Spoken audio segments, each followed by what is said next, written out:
Scott, Yeah. how you doing? It's Augie. No, Justice, what's up? I just wanted to get. Remember, I was going to call you today. Remember, I said I was going to call you for the show. You're on the air now. Americans seem to hate each other, don't they? Yeah. I go into this Asian restaurant quite a bit. It's called Jai Asian Grill. Have you ever been there? Thai Asian Grill? Jai Asian Grill. China Asian Grill? No, isn't that kind of redundant? The China Asian Grill? Close enough. You know, it's funny because the owner there is Helen. She's from Taiwan. And, you know, she says Americans always want to know where you're from. And they don't want to hear that you're from here. They don't want to hear that you're from the United States. And I guess that's true, isn't it? They don't want to hear you're from Mexico either, though.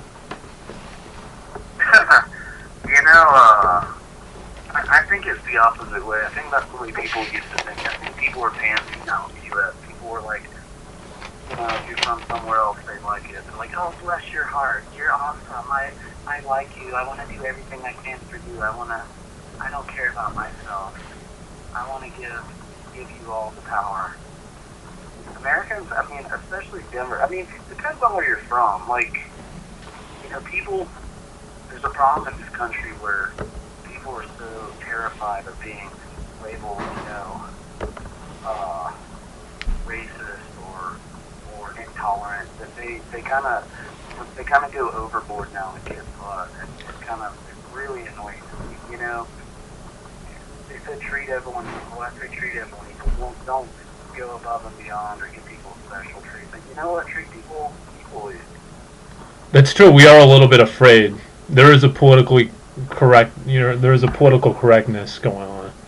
But, you know, if I'm trying to I'm trying to treat you equally and you're trying to communicate with me and you have an accent and I can't understand you, I mean, I'm going to beat the information out of you. Whatever I have to do to get it out of you. You're going to beat it out, huh? How's your season going? You've been playing indoors, right? I'm playing a lot of indoor. Playing a lot of doubles at Meadow Creek. I'm not playing any singles really. I've got some nagging injuries. I still need to have meniscus surgery on my left knee, and it's really hindering my game. And my body's really compensating. So after I get done playing, on my knee, my lower back hurts, my other knee hurts. You know, like it's really hard to play like that. Because you've got so much talent. I hate to see this happening. I wish you a quick recovery. You know, I saw the very last. Did you ever see the last Jackass movie?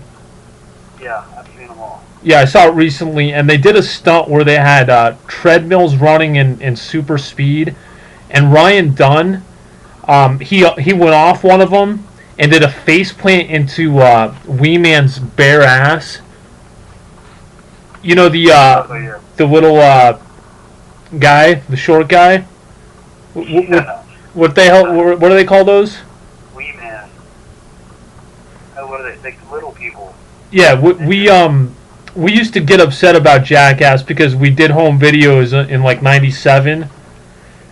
But we were nothing compared to Jackass. I mean, the farthest we went, I think, is I think I threw a shopping cart in a ditch once, and I didn't even jump in it. I just sort of tossed it in this ditch that it was in this park that we had over there, Sopris Park. No, that's not the craziest one you ever did. You told me that you ate a can of corn out of some dude's butthole. which, you know what, bless your heart, you know, that, you know what, I thought it was cute, you know. When you started dry heaving and stuff, I thought you looked cute. When you were dry heaving, you could see your abs, because you were naked in that shot, weren't you? I was every scene in that show. I was naked. I refused to do anything with clothes on. What was funny was when you sent me the raw stuff, all the raw footage. You hadn't blurred all the private parts out yet. I mean, it was pretty. It was pretty impressive. Have you ever seen the Nick and Artie show? I don't think so. they have a radio show. It's Artie Lang from he was from the Howard Stern show for years. The communicator, the comedian, the heroined out, drugged out comedian. Absolutely love that guy. Love that guy. And Nick DiPaolo, also a comedian. And you're a very funny person. I think you like this show. And they also have a television show. A couple years ago. Sometimes I feel like they're trying to communicate with me through the television. There are just too many connections. The cocaine, the gambling. I mean, we have so much in common.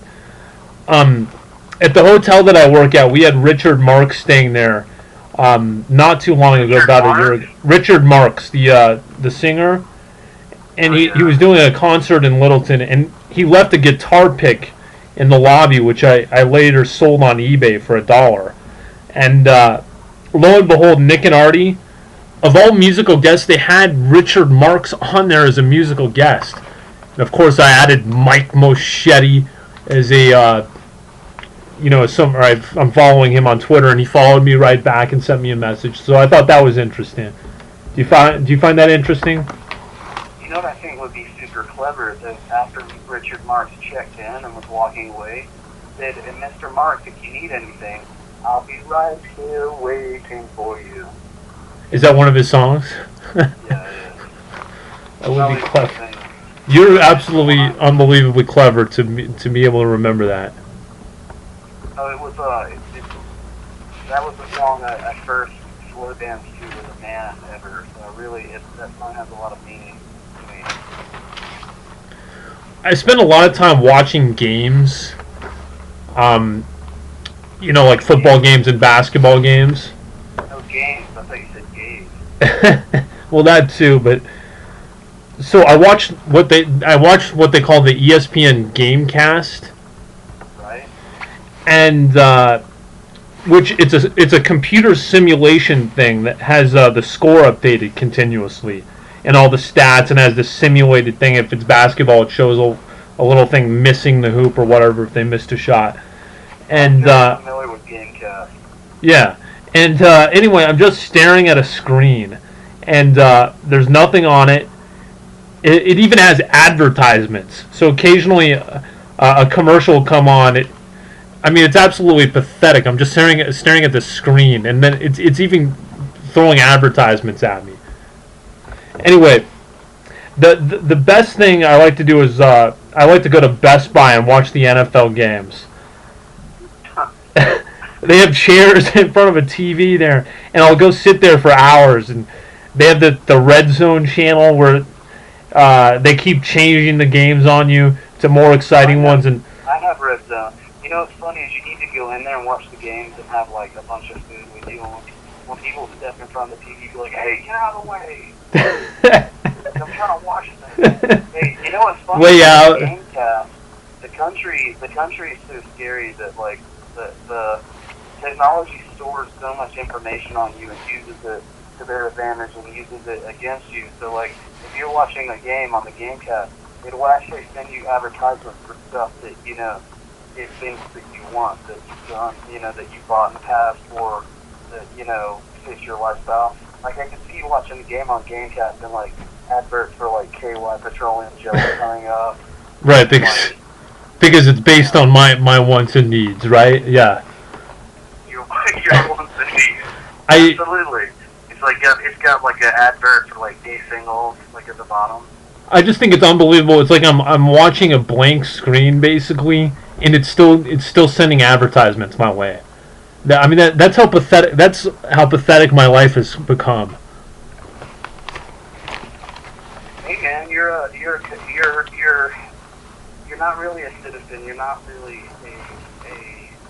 a human being. You're a consumer. They see you as a number. I'm a serf.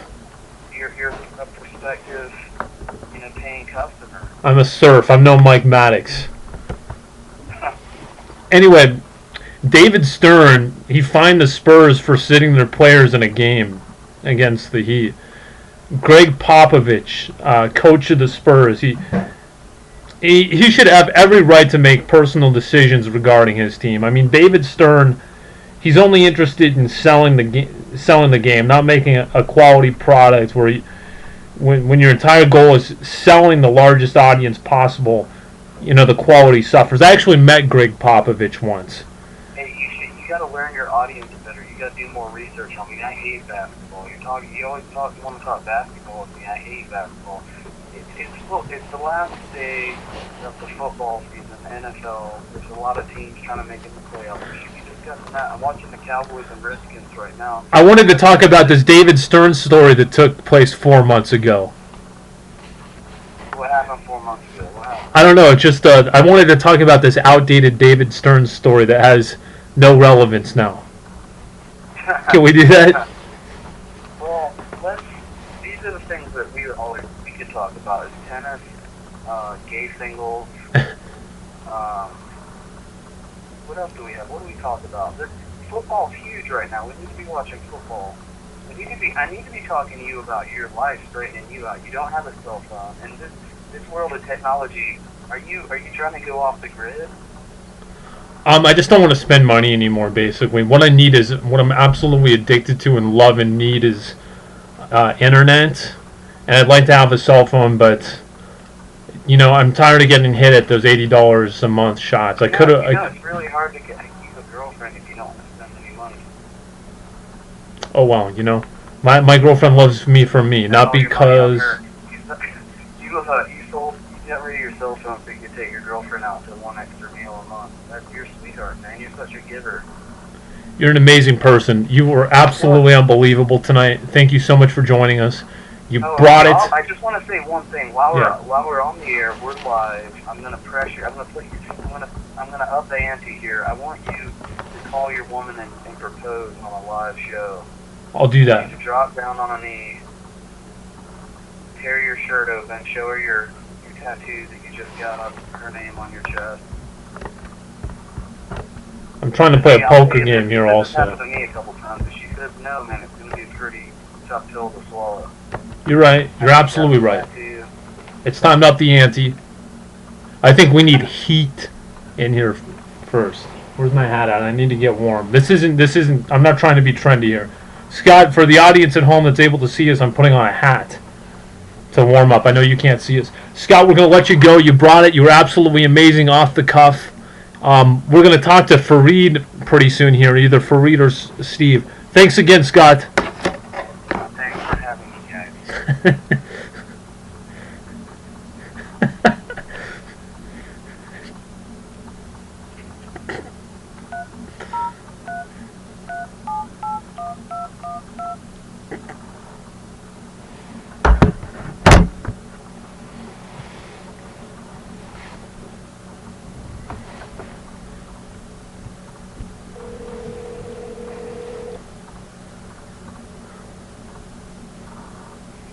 Hello. How are you doing? Good. And you? Good. How are you thinking about the Broncos this season? What are you thinking about how their chances of taking it all the way? Can you believe that they got the #1 seed? Oh, I believe it all the way. I mean, a couple weeks ago, there's no way that we would have ever thought that they would get the #1 seed in the playoffs. Uh-huh. Like I was telling Steve earlier, nobody ever remembers that great team. Maybe the best of those Broncos teams in the 90s was that team in 96 that got knocked out by the Jaguars. No, who remembers that? I'm probably the only person that remembers that team. That team went 13-3. They were unbelievable, and they got knocked out in the divisional playoffs by the Jaguars. You gotta go all the way to be remembered. Well, being a fanatic Broncos fan myself, I don't remember a single thing. You don't remember what you did yesterday due to your heroin addiction. Well, there's another fanatic Broncos fan if you want to chat with him. Yeah, put Steve on. Oh, well, he is actually on a break, but you can call him. You can call back later. Okay. No, he's eating dinner. I bet on Sybil Kova is playing later tonight, I guess. Who? Sybil Kova, you know who that is? Is this women's tennis? Yeah, that's my favorite tennis player. Say that again? Sybil Kova is my favorite tennis player. Sukokova. Sybil Kova. There's so many good ones right now. Uh-huh. Azarenka's ranked number 1. How about Serena? We've never had women's tennis has never been at this level. Think about what we had back in the day: Steffi Graf, Monica Seles, Arancha Sanchez Vicario. There was nothing. Now Azarenka, Sybil Kova. I mean, it never ends. Uh-huh. I think the women's tennis level is bad. I'm thinking it's never been better. Oh, you think it's never been better? Yeah. I think it was better during Justine Anna? Yeah. Mm-hmm. Yeah. When Serena You're gonna be on TV. very good at that time also. Venus was very good at that time also. Have you talked to Anto lately? No. Sometimes I feel, sometimes I feel like everyone's moving to Colorado. You know, they're trying to get away from. To Colorado? Yeah, it's ridiculous. I mean, we have too many it's implants already- here. Yeah, we had Scott Harwood on earlier. They're trying to get away from cities and pollution, and they want to be here, near the mountains. Seagulls are even moving here. Right. The other day, I fed a pack of seagulls. And that wasn't even the first time I saw them. You don't think that's strange that seagulls are moving here? You don't find that humorous? That they're going against their natural climate? How about the Canadian geese? Are Finally, they you're going to moving here get too? before your show. My producer said, finally I found a victim for my show. What do you say? Geese? Canadian geese? The Canadian geese. I think these seagulls need to go back to where they came from. They're not welcome. I see them all the time. You see them all the time. Patrick Marin once said. Move out of Colorado besides the seagulls. Well, we get a lot of Californians. We got Scott Harwood, Scott Howard has a to move southerner. out, huh? Yeah, we just talked to him. He was on the first segment of the show. What was he doing? He was unbelievably funny. He just unbelievable. There's nobody like him, and Somebody likes him. he's doing well. And he's ranked like 15th in the state now or something in tennis. And this is a guy that you could have definitely defeated at one point. But now it's Number what? 15th in the state for tennis. Oh, wow. Yeah. He's definitely doing very, very well. Patrick once said about you, Ed Fareed, this is Patrick Marin, what a conversationalist. I miss Patrick. Let's find him. I want to have him on this program. I want him to have him here with me. Yeah. I'm trying to get Dan Elquist on. What were you saying? Does he have a Facebook page? You know what? I've tried looking for him a couple times. Maybe one of our fans could try to find him. I didn't know if it was him. I found a guy that had the name Patrick Marin. It kind of looked like him. I wasn't sure. The last time we saw him was in the bus, remember? That's right. That's right. And I think we were recording him then, weren't we? Huh? Weren't we recording him then? No, we didn't record. Well, I think. I think you tried to record and he resisted. Absolutely. Farid, don't you tired of him? He been over there for 6 hours with you. It's a harassment from him. She's saying, aren't you tired of me? I was over there for 6 hours with you. Oh, she asked me if I'm tired of you? Yeah. Oh, it's only 5 minutes so far. Oh, okay. She's talking about when I was at your apartment for what she says was 6 hours. And it wasn't 6 hours. Actually, well, I'll tell you what. Actually, Farid was just busy checking out music on the internet. Fareed was busy checking out news on the internet. Fareed, thanks for joining us. You've been amazing. Thanks You're to welcome. the audience for making this the best show I've ever heard and seen. And please look on Facebook. I'm going to be adding more Mad Professor as our Mad Professor series continues. We're going to be adding more files from him on Facebook. So look at YouTube, look for the Mad Professor, and thanks again. All right. Have a good night. Thanks, Fareed.